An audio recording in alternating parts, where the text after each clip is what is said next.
Hi guys, so gabi na ngayon pero tatanim tayo ng kangkong. Tapos dito ako magtatanim. Meron siyang tanim na sili. Pero kasi parang hindi naman siya magtutuloy kasi nga naulanan. So dito ko muna siya patutubuin. Tsaka kasi guys, naupusan na rin kasi ako ng pagtatamnan. So meron ako ditong 6 na buto. Hindi ko alam kung tama itong ginagawa ko. Siguro hindi ko nabubutasan. Ganyan na lang.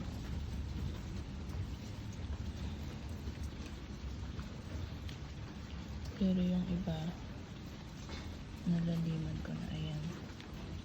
Tapos, ito. Tignan natin in a few days.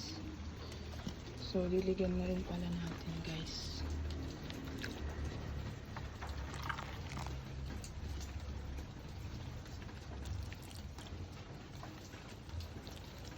Kahit basa pa naman yung lupa dahil umuulan ngayon dito.